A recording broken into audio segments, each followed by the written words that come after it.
Salut à tous, on se retrouve aujourd'hui pour une nouvelle vidéo pour la confection de bouillettes bicolores.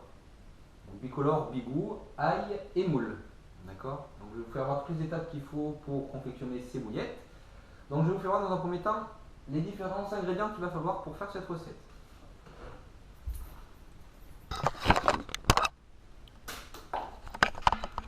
Donc pour faire cette recette, il vous faudra tout d'abord 4 types de farine. Farine de maïs, farine de blé, farine de châtaigne, farine de pois chiche. Donc ça va être les 4 principales farines que je vais mettre dans mes bouillettes. Certains utilisent d'autres farines, farine de poisson, farine de soja, ainsi de suite. Moi j'ai choisi ces 4 types de farine. Ensuite il vous faudra des moules. Des moules fraîches, congelées, comme vous voulez, mais qui soient cuites, d'accord. Donc on va broyer tout ça pour en faire un jus. Ensuite, il vous faudra des œufs, bien sûr, hein, 10, 15, ça dépend de la quantité que vous allez faire. Moi, ça va être pour environ 1 kg, 1,5 kg de bouillettes. Ensuite, il vous faudra de l'ail, bien sûr. Donc ça va dépendre aussi de la quantité que vous allez faire de bouillettes.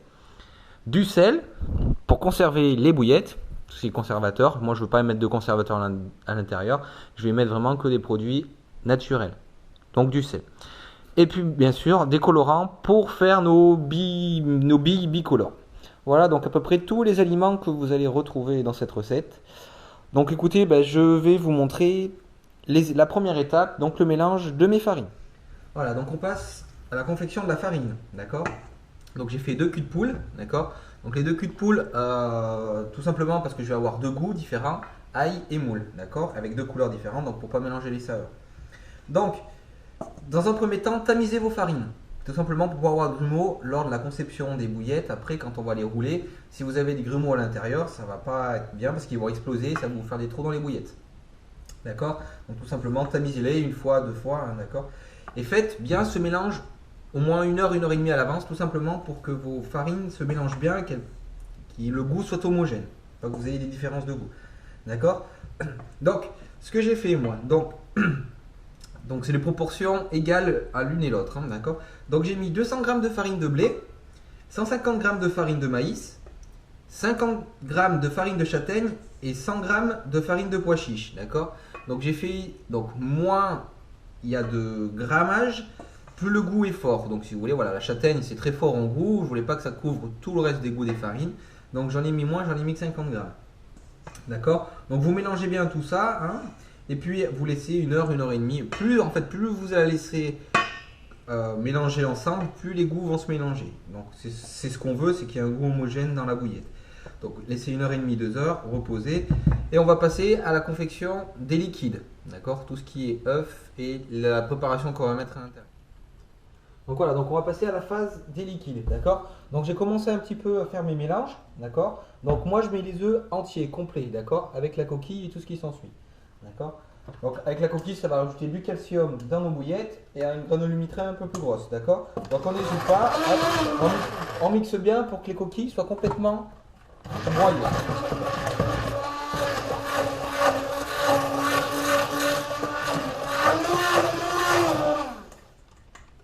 Voilà, donc je ne vais pas vous faire le deuxième parce que le deuxième je l'ai fait tout à l'heure. D'accord. Donc on va, le sel. Conservateur naturel, d'accord. Donc moi je mets pas de conservateur industriel, des saloperies, ainsi de suite, hein, d'accord. Je mets que du sel. Donc faut en mettre à peu près 1 cuillère à soupe à l'intérieur, d'accord. Donc vous n'hésitez pas, vous mettez, hein. Moi j'ai déjà assaisonné, hein. Et voilà, il faut mettre une grosse cuillère à soupe à peu près, hein, pour 4 œufs. Hein. Voilà, ça va permettre vraiment de conserver vos bouillettes. Donc voilà, donc ça on obtient un mélange mousseux, d'accord. Donc maintenant on va mettre les colorants. Donc vous mettez la couleur que vous voulez, d'accord. Moi je le mets dans le liquide déjà. Voilà. Donc là je vais mettre du violet. Voilà. Donc voilà, le colorant aussi ça va dépendre de combien vous allez mettre de bouillettes. Combien vous allez faire de bouillettes. Voilà. Là on obtient une belle couleur cassis, on va dire. Bon, correspondra pas trop au goût ma foi, mais bon. J'avais pas énormément de colorant sous la main, donc voilà, donc vous voyez ça fait une couleur rouge, comme ça, violette. On va rajouter un petit peu pour avoir un... Parce que lors de la cuisson après, la couleur va s'estomper un petit peu, donc faut pas hésiter à en mettre. Voilà, donc là j'en ai mis pas mal. Je vais faire pareil pareil de l'autre côté. Donc, vous voyez, n'hésitez pas à en mettre, comme je vous explique, parce qu'après, lors de la cuisson, vous allez avoir la couleur qui va partir un petit peu. Donc n'hésitez pas à en mettre. Hop. On mélange bien, d'accord, pour avoir une belle couleur. D'accord, vous voyez, là, on a un beau rouge cassis. C'est super joli. J'espère que ça va bien rendre avec mes bouillettes. On verra bien. Voilà, pour cette couleur-là, donc là, eh ben, j'enlève mes couleurs au papier. Et là, je vais faire vert. D'accord, ça fera violet-vert. C'est deux couleurs qui se marient assez bien, je trouve. Hop, on en met un petit peu, quitte à ce qu'on, après, on remet. Donc vous voyez là déjà, j'ai une belle couleur verte qui apparaît. Voyez. Ça fait un peu menthe. Au début, j'hésitais à faire ail menthe. Donc bon, j'aurais pu prendre du vert pour faire de la menthe. Et voilà, là, ça me va bien, c'est joli. Ça fait une belle couleur. Vous voyez, les deux contrastes, violet et vert. Donc voilà. Donc ensuite, là, on va passer à la confection à l'intérieur des mélanges. Donc là, je vais mettre ail pour celui-là et celui-là moule. D'accord? Non, je vais faire plutôt celui-là moule parce que la moule est un peu orange-violette. Violette, entre guillemets. Hein, et là, il n'y a pas forcément de couleur. Donc bon, avec le vert, ça ira bien. Donc allez, je vais vous montrer comment je fais pour faire mes différents liquides et mes différents arômes avec l'ail et la moule. Voilà. Donc on passe à la conception, au goût à l'intérieur de mes liquides. Donc vous voyez, j'ai mes deux liquides ici, vert et violet, d'accord. Donc tout simplement, ça va pas être très compliqué. Hein. Je vais, donc, dans un premier temps, mon vert, j'ai dit que c'était ail, d'accord. J'ai mis 3 gousses d'ail ici, d'accord. Donc j'ai pelé, j'ai coupé, hein, d'accord. Donc je vais les mettre à l'intérieur, tout simplement. L'ail c'est très fort en goût, hein. De toute façon il n'y aura pas forcément besoin d'en mettre beaucoup. Bon, de toute façon vous allez en mettre, vous allez voir, vous allez sentir, d'accord. Quitte à goûter un petit peu aussi, voir ce que ça donne. Mais il faut vraiment, sachant que voilà, aussi à la cuisson, ça va s'estomper un peu le goût. Donc n'hésitez pas à en mettre un petit peu. Hein. Et là on mixe, d'accord. On va mixer l'ail à l'intérieur, d'accord, pour qu'il s'imprègne avec le jus.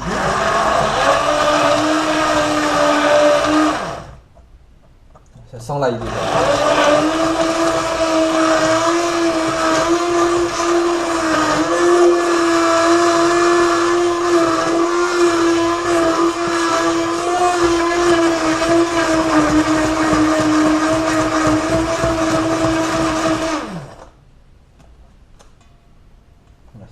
Je vais rajouter une petite gousse quand même pour que ça sente bien.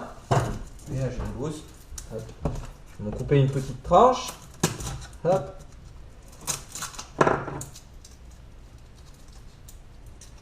Voilà. Je vais la remettre. D'accord. Voilà. Donc là ça va disparaître un petit peu à la cuisson. Faut pas hésiter à en mettre. Et on remet là.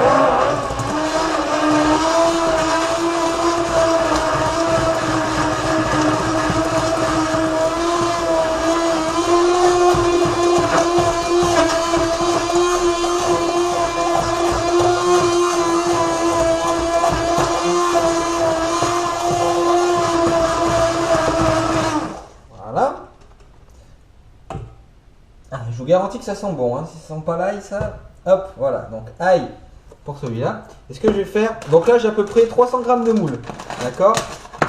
Donc ce que je vais faire, pareil que dans le même système que l'autre, je vais les insérer directement dans mon mélange. Je vais pas tout mettre tout de suite, je vais voir ce que ça donne un petit peu. Là j'en ai mis environ 250 g. Donc on va nettoyer pour pas que les couleurs se mélangent. D'accord. Et allez, c'est reparti, on remélange.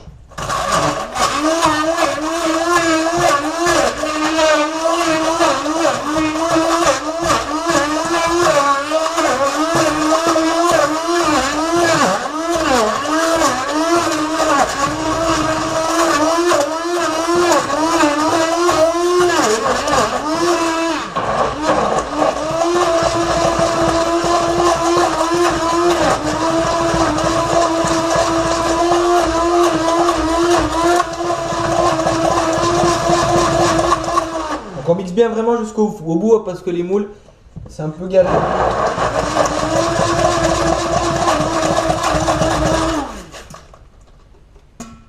Voilà, on obtient à peu près cette pâte, d'accord. Donc ça fait une pâte. Donc je pense que je vais rajouter un œuf quand même parce que ça manque un peu de liquidité. Voilà. Donc vraiment, voilà, c'est très simple, mais ça donne. Ouais, là, ça sent vraiment la moule, ça sent vraiment. Alors, si vous préférez, vous pouvez les faire revenir un petit peu à la poêle pour que ça sorte un petit peu les sucs de la moule et après les incorporer. Moi, je les ai mis nature comme ça, mais voilà, vous pouvez. Et ça sent super bon. Ça donne presque envie de manger. Voilà, donc n'hésitez pas à les faire chauffer, enfin, comme vous voulez. Hein. Après, ça, c'est comme vous le sentez. Donc voilà, voilà. Moi, je mets que des ingrédients naturels. Je mets pas, voilà, comme j'expliquais, de trucs chimiques, machin. Voilà, je pense que les poissons, ils en sont assez gavés dans l'eau comme ça avec des pesticides, sans que nous on rajoute derrière des saloperies dans l'eau. Donc voilà, donc écoutez, mes deux mélanges sont terminés, d'accord. Donc je pense que je vais rajouter un œuf dans celui-là, et puis après on va passer au malaxage de la pâte. Donc là, on va mettre les ingrédients, d'accord. Donc on va mettre les liquides, d'accord. Donc je vais commencer, hop, par mon beau verre. Hop, alors ma petite cuillère est là. Je vais avec les colorants. Hop. Donc on va mettre le verre. Hop, on met tout. Hop. Ça sent l'ail, ça sent bon. Hop, tac, allez. Donc là, je mélange bien encore une dernière fois. Voilà. Je vais venir y mettre ma pâte. D'accord. Tac, donc je vais prendre celle-ci. D'accord. Et je verse tout. Hop là. Voilà. Tac. Et on va malaxer. D'accord. On le fait à la main. Hop. Donc on doit obtenir une pâte assez consistante. D'accord. Assez dure même, je dirais. Il faut le faire à la main parce que avec le robot, c'est pas possible. Le robot est pas assez costaud. Donc là, il ne faut pas hésiter à y aller avec les doigts. Hop, et on mélange bien.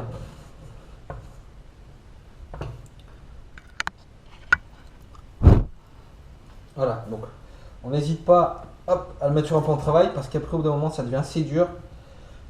Et on malaxe. On malaxe bien pour mélanger. Hop.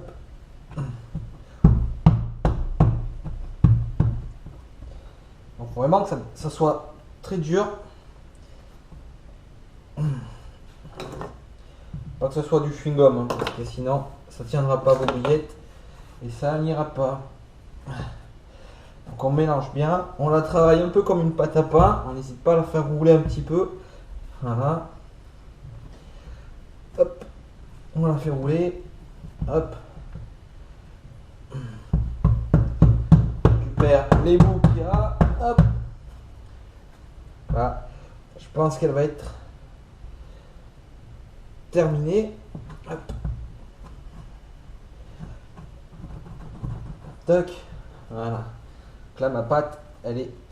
Il y a un morceau d'ail qui s'est mal mixé. Ouais, ça sent bien l'ail. Hein.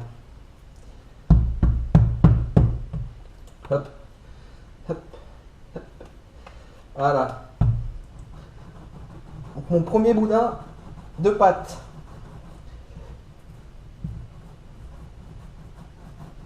Voilà, ça donne à peu près ça. D'accord. Donc ensuite, on va passer au deuxième. Donc vous voyez, j'ai mon joli boudin qui est ici, hein, avec les morceaux d'ail dedans. J'en ai mis des un peu plus gros. Ça sent l'ail. Hop, allez, on va mettre le deuxième mélange à la moule. D'accord. Puis là, peut-être qu'à froid, ça sentira pas beaucoup, mais dès que ça va avoir un petit peu fermenté entre guillemets, d'accord. Quand les saveurs vont se mélanger, ça va être un peu plus fort. Hop, je mets mes œufs avec mes moules. Hop.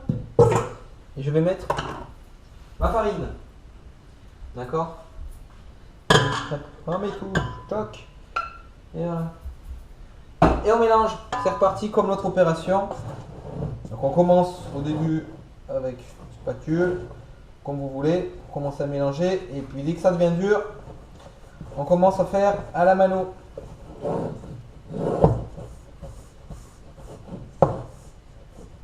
Allez, donc on va passer au façonnage des bouillettes.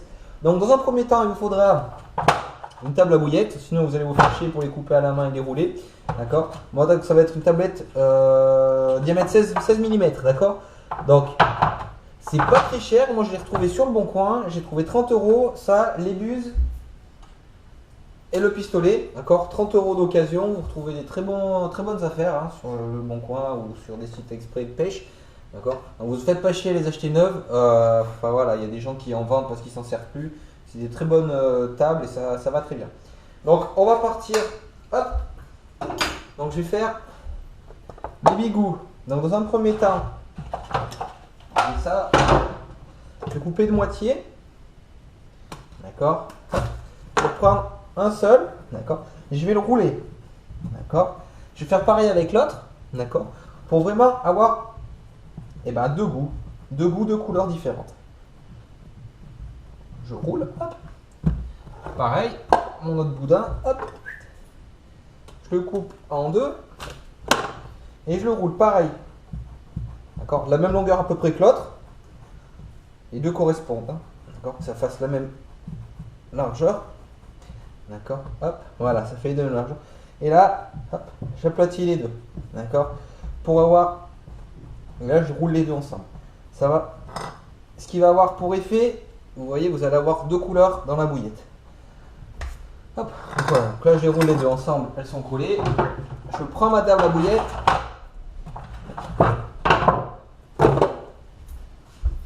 Je prends mon tube.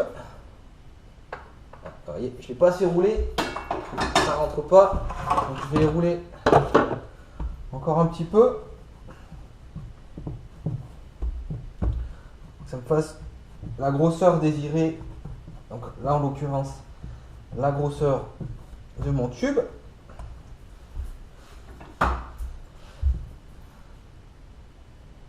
Allez mon grand, rentre. On va y arriver.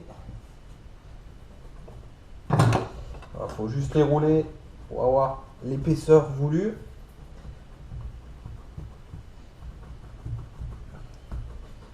Hop. Voilà, ça devrait aller seul. Comme papa, normalement, comme on dit. Voilà. Donc, un peu gros, je coupe un petit peu. Je tasse. Donc là, c'est des douilles de 16, hein, d'accord.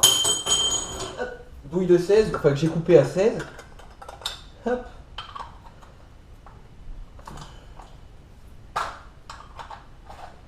Voilà, je visse ma cartouche. Hop, on est paré pour faire la bouillette. Donc là, je prends ma table. Hop, donc je vais vous montrer deux ou trois hein, après, hein, je vais pas tout vous montrer, je vais vous faire voir qu'est-ce que ça rend un peu. Donc, par contre, voilà, c'est très dur. Allez, donc on va passer au façonnage des bouillettes.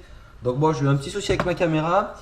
J'ai fait déjà une longueur, d'accord. J'avais commencé à rouler, mais ma caméra s'était coupée pendant l'enregistrement. D'accord. Donc ça donne ça, d'accord. Donc on voit des jolies bouillettes vertes et on va dire marrant. Donc là, hein, table à bouillette, je vais pas vous expliquer comment on fait. Hop. Voilà. On a de belles bouillettes, des belles billes vertes et marron. Voilà. D'accord. Donc ça me fait pas mal déjà. Là je viens de finir. À peu près. Donc moi je vais les cuire au cuir vapeur, mes bouillettes.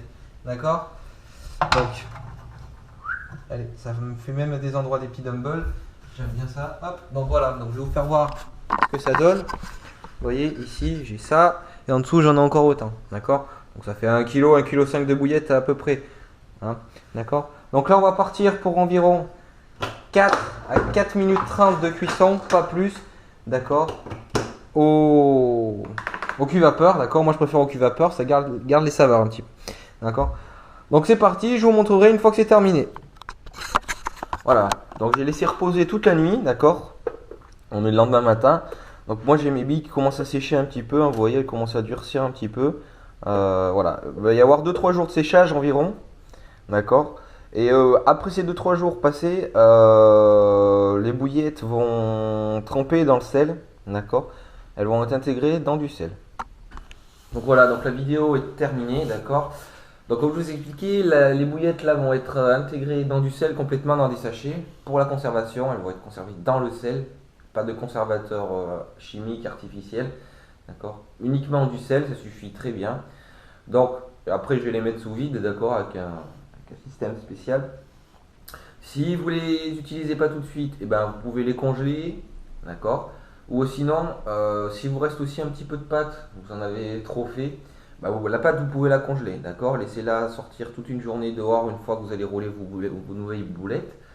Et, euh, et puis voilà, il n'y a plus qu'à après les rerouler et puis vous avez de la pâte d'avance. Donc préparez-en aussi un petit peu si vous voulez. Ça, c'est chacun qui fait comme il veut. Donc voilà, donc écoutez, la vidéo est terminée.